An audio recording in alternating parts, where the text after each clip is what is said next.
Bonjour à tous, infiniment heureux de vous retrouver pour partager avec vous le Ritat du jour, notre rendez-vous quotidien.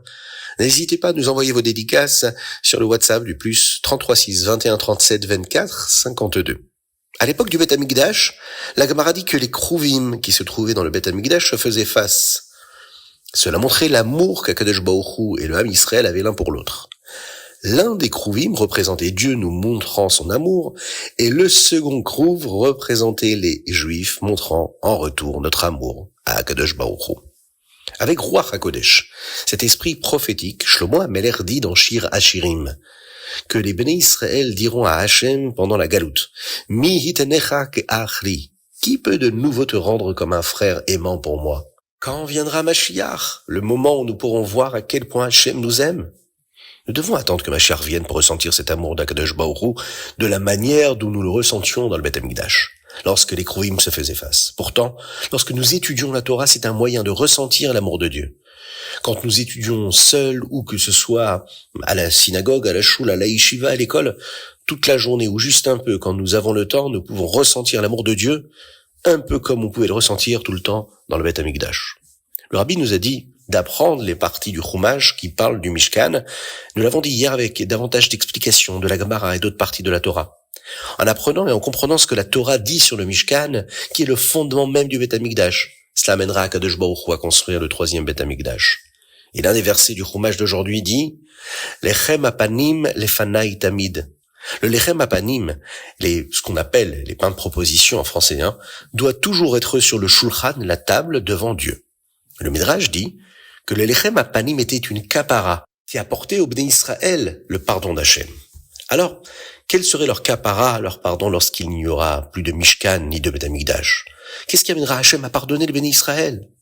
Le Midrash répond que la Torah est comparée au lechem apanim, le lechem, le pain. Lorsque chaque juif est occupé à étudier la Torah, c'est comme s'il posait le lechem apanim sur le shulchan, dans le Mishkan, et cela apporte au Ham Israël une kapara, un pardon, même en temps d'exil, même en temps de galoute.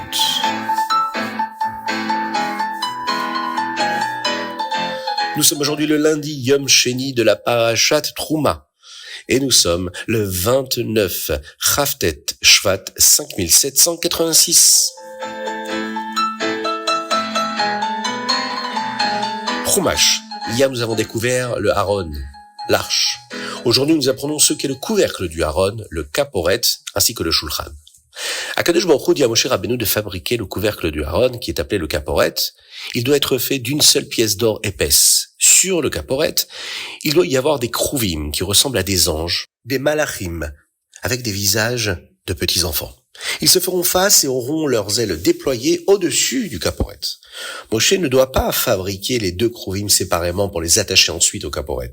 Il doit utiliser un seul bloc d'or et façonner l'ensemble du kaporet avec les kruvim à partir de cette même pièce.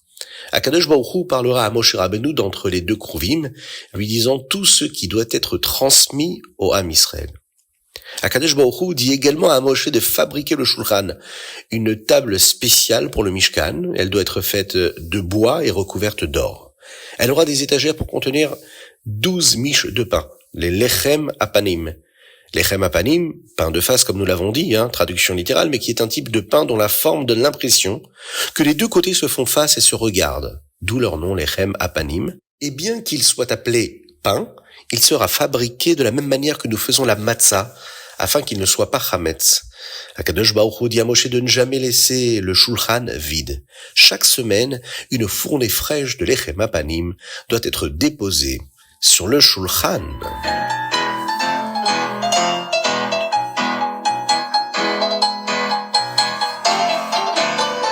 Tehillim. Nous sommes aujourd'hui le Chavtet et nous lisons du 140 au 144, du Tehillim Kuf Mem jusqu'au Tehillim Kuf Mem Dalet. Il y a un verset dans les Tehillim d'aujourd'hui qui dit comme ça, Tikon tefilatik toret lefanecha, que ma prière, que ma tefila soit adressée à toi, soit dressée devant toi, comme l'ektoret, comme l'encens. Le Rambam choisit ce verset pour le placer au début de son livre sur les sacrifices, sur les korbanot. Et le rabbi de Lubavitch nous enseigne à ce propos que lorsque le Kohen apporte les ktoret, personne d'autre n'est autorisé à être présent. C'est seulement le Kohen qui apporte les ktoret à Akadosh Baruch Hu qui pouvait être là. Il en va de même quand nous prions. Les ktoret sont comparés à la tfila. La tfila est comparée au ktoret. C'est quelque chose de privé entre nous et Dieu. De plus, le mot ktoret ressemble au mot kesher en araméen, ketar, ketoret, ketar, kesher, qui signifie une connexion. La prière, la tfila, c'est l'un des moyens par lesquels nous établissons une connexion spéciale avec Akadosh Baruch Hu.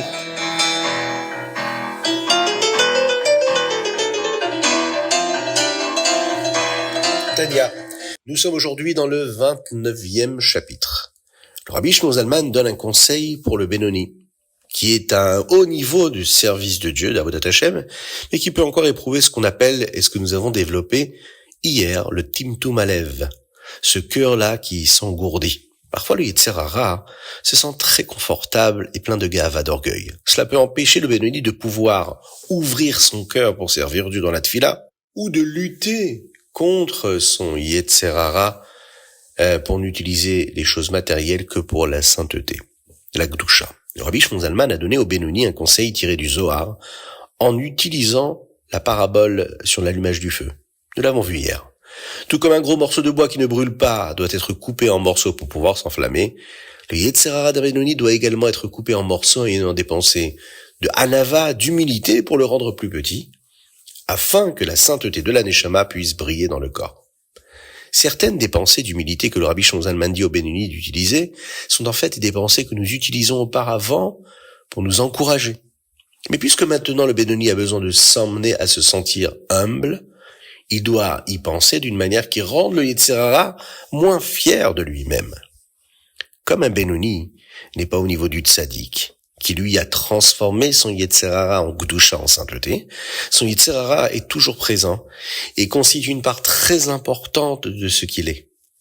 Puisque le Yetzer Hara est capable de désirer des éléments contraires à la volonté de Dieu, alors se souvenir simplement du fait qu'il possède un Yetzer Hara le rendra déjà moins fier de lui-même. Surtout si cette personne a écouté son Yetzer Hara et a commis de telles fautes avant de devenir un Benoni, alors le fait de s'en souvenir quelque part, ça le ramènera à l'humilité. Il se rappellera qu'il est capable malheureusement de tomber. Et une fois que le Yetzer Hara a ressenti cette humilité, il s'est retrouvé un petit peu comme en plusieurs morceaux. Alors la Neshama, elle est capable de briller. Elle peut renaître, elle peut être ravivée. De cette façon, la chassidoute à laquelle il pense pendant la tfila, elle pourra faire briller son cœur. Il sera aussi également plein de chayout, d'énergie pour combattre le Yetzer Hara et n'utiliser la matérialité du monde et les plaisirs du monde que pour la Gdusha, la sainteté.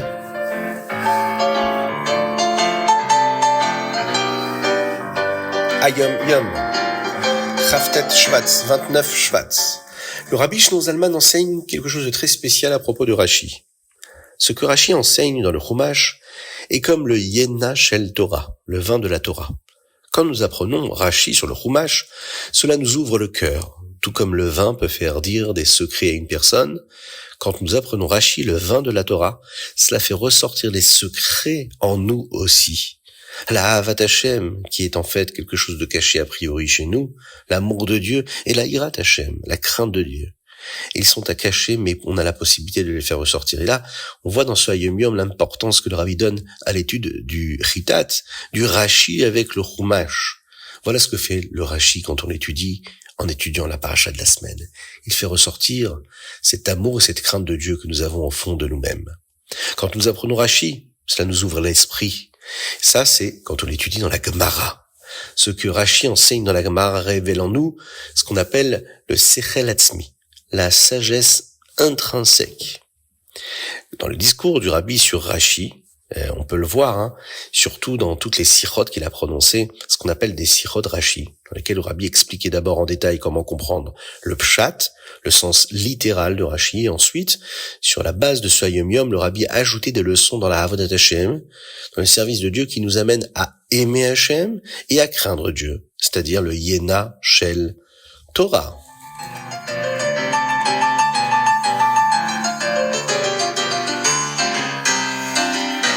Rambam, Ilchot, Avodat, Kochavim, chapitre 4, nous apprenons ce qu'est une Ir Anidachat, une ville où une grande partie de la population s'est mise à servir l'idolâtrie, la Avodah Zara. La ville entière doit être détruite. Chapitre 5, on nous apprend le cas d'une personne qui tente d'inciter d'autres personnes à servir l'idolâtrie, ce qu'on appelle un messite, et la punition qu'elle reçoit. Enfin, dans le chapitre 6, on découvre les différents types d'Avodah Zara. Au début du chapitre, nous apprenons les détails des commandements d'aujourd'hui, dans le Sefer Mitzvot, qui concernent les différents cultes de Hov, Idéoni et Moler. Que Dieu nous en préserve.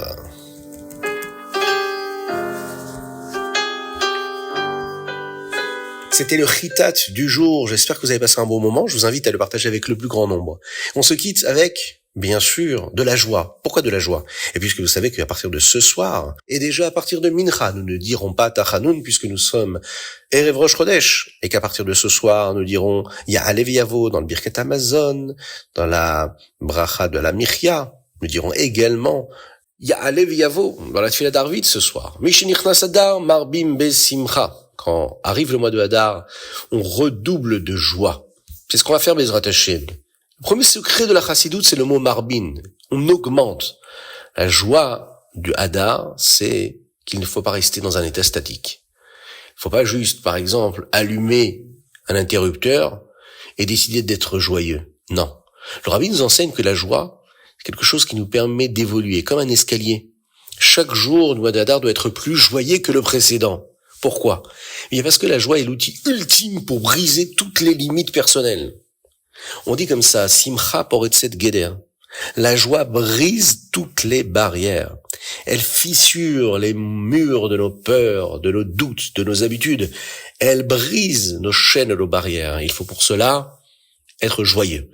Beaucoup de Simcha. Développer, nourrir la simcha, la joie véritable. Qu'Akadosh Baruch Hu bénisse le Ham Israël dans la simcha véritable qui apportera Bezrat Hashem la refoua shelema, la guérison totale, tout le Ham Israël, la hatzlacha, la réussite, à tous nos frères qui se battent en Eretz Israël et en dehors d'Eretz Israël pour la survie du Ham Israël, avec beaucoup de force Bezrat Hashem, pour tous ceux qui étudient la Torah, qu'Akadosh Baruch Hu fasse que ce mois-là, ce soit un mois de mazal, vena'aforchu, que tout se passe comme il faut, avec toutes les brachot pour chacun en fonction des demandes et des besoins de chacun.